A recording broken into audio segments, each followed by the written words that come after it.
Eto na ho, exclusive. DDS, DDS. O, DDS versus DDS versus Humba, mga kababayan. Ewan ko, unti-unti na po silang ano, no? Unti-unti na po silang nag-aaway-away. O, eto nga po, panoorin natin, mga kababayan. Inubos yata ni Atty. Harry Roque yung isang kalderong Humba. Bakit kaya, ano? Oh, game. Gusto niya mapahiya tayo. O, ginugulo niya. Para pagkain ng tangina magpospos. Pakisabi kay Aldo. Oh. Nagmumurahan na ho, mga kababayan. Di ba? Dati ho, ang pinaglalaban nila eto, ang aming paniniwala, mga Duterte, mga DDS, sila ang ating mga bayani ng ating bayan. Ganun ho, mga bossing. Umpisa ho yun, ha? Hanggang doon sa nanira sila ng nanira, hanggang doon sa meron pa silang nalalamang bangag, bangag, bangag. Di ba? O tapos umabot na po sila sa punto, mga kababayan, pagkain, pinag-aawayan ho. Biruin mo yon, pagkain, pinag-aawayan, mga bossing. Tuloy, nagbumurahan pa. O, di ba? Talaga namang itong mga DDS na to, asal kalye, oh. Bastos. Bakit ko nakikain kami dyan? Anong problema sa Humba? At saka spaghetti man niya kinain, hindi naman Ay, yan Diyos humba. ko. Ay, sa McDonald's, madaming spaghetti. Kung yan ang mga pinag-aagawan ninyo o pinag-aawayan nyo, no? Pero inihintay ko si Roque, mga bossing eh. Yung kay Roque talaga ang comedy, oh.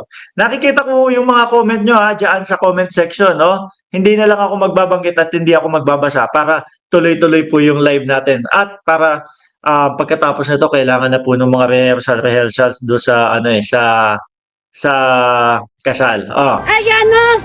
Nakalagay, kishare niya. Hindi ako bulag. Tangina. Subo-sobra na siya. Oh.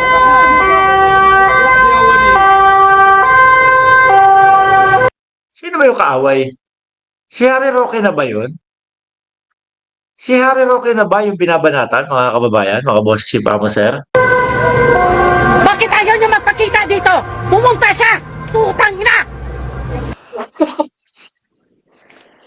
Kala ko si dating Pangulong Duterte lang ang mabigat at ma madulas ang dila kapag pagmumura eh. Talaga palang mga DDS, mga bossing. At uulitin ko, ang pinag-aawayan, mga kababayan, ay humba, pagkain. Oh,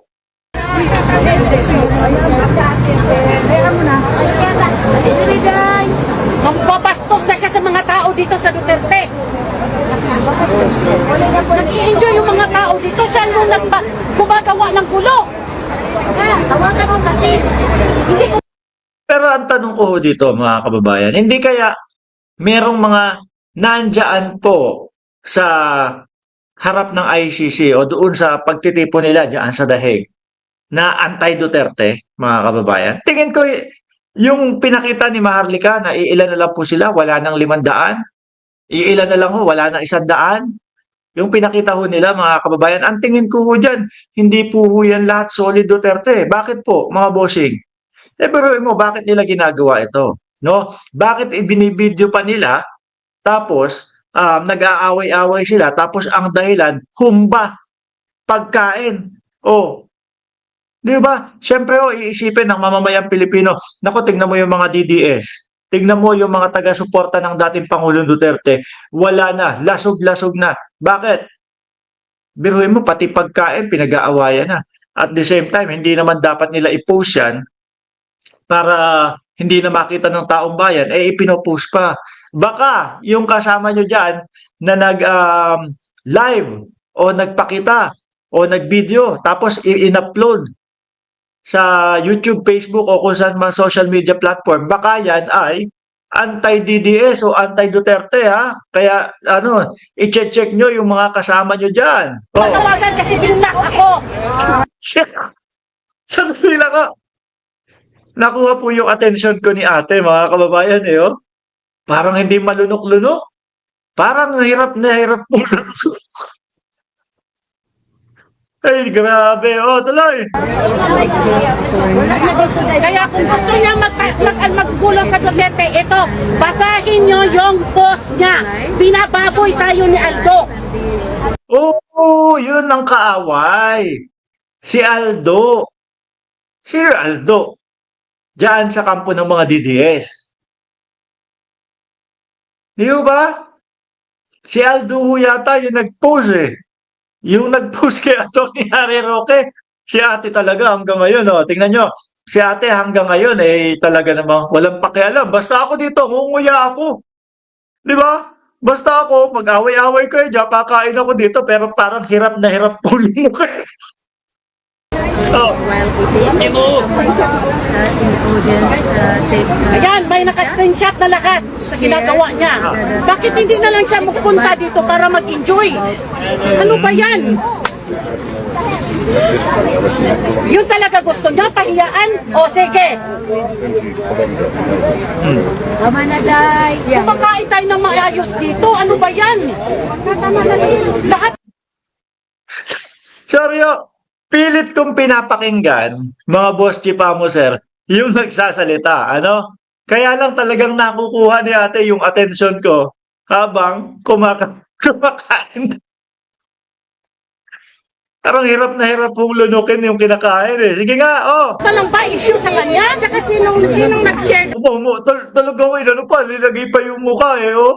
Oh, talagang idudul-dul pa doon sa camera yung mukha eh, oh. Wala akong pakialam. Basta ngunguya ako. Basta kakain ako. Doon sa kay Aldo. Sino, may nag-share? Wala bang nag-share? Mayroon. I think let's discuss this. We all have our lives here. We are all have lives. Yeah. Ayan na, starring, no? Dating spokesperson, Atty. Humba Roque. Sorry.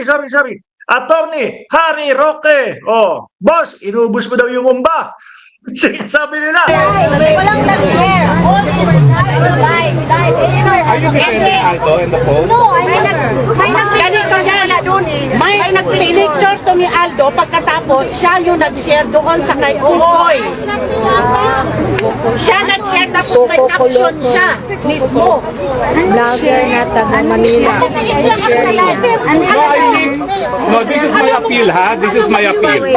I'm so So, ipinost, tama ba? Ipinost si Harry Roque na kumakain ng umbat? Sandali nga, check ko. Mga kababayan, i-check ko kung ano yung pinag-iiyak nila. Ipinost si Harry Roque na kumakain ng umba. Wait Harry Roque Humba. Iaano ko lang sa Facebook, mga kababayan. Harry Roque Humba. Minsan makikita mo na agad dyan yan eh. Ito yun, mga DDS. Mga DDS, nag-aaway, nagtatalakan dahil sa umba. Ano kaya yung pinost nung si Aldo? Hindi ko makita eh. Picture yata siguro ni Harry. Ito ba? Ito? Hindi kaya ito? Grabe naman kasi si Humba Roque, si Harry Roque, oh. Grabe yun siguro yun, oh. sorry that